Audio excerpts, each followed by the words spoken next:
আলোচনা সমালোচনার মধ্য দিয়েও ফের একসঙ্গে হচ্ছে তাওসান এবং মিথিলা। ছবি অঙ্গনের দুই জনপ্রিয় তারকা রাফিয়াত রশিদ মিথিলা এবং তাওসান খান। গান ও অভিনয়ে বিচরণ রয়েছে দুজনেরই, পাশাপাশি বড় পর্দায় সরব তারা দুজন। ইতিমধ্যে নিজ দেশের গণ্ডি পেরিয়ে পশ্চিমবঙ্গীয় অভিনয়ের দ্যুতি ছড়াচ্ছেন রাফিয়াত রশিদ মিথিলা। কেরিয়ারের বেশ কিছু নাটকে অভিনয় করে দর্শকদের নজর কেড়েছিলেন তাওসান এবং মিথিলা। এ জুটির বড় পর্দার প্রেমের প্রভাব পড়ে তাদের বাস্তব জীবনেও। ভালোবেসে ঘর বেঁধেছিলেন 2007 সালের 3 আগস্ট। বিয়ের পর তরুণদের কাছে আরও বেশি জনপ্রিয় হয়ে উঠেছিলেন এই জুটি, কিন্তু 2017 সালের মে মাসে তাদের বিবাহের বিচ্ছেদ হয়। একই সাথে মন ভেঙে ভক্তদেরও। এরপর কেটে গেছে প্রায় 7 বছর।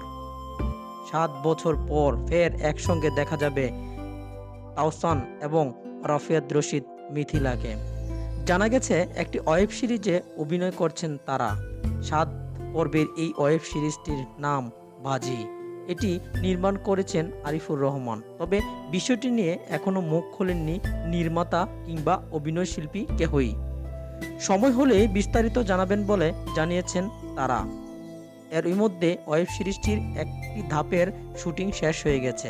তাওসান ও মিথিলা ছাড়া আরও বেশ কয়েকজন তারকা অভিনয় করছেন এই সিরিজটিতে।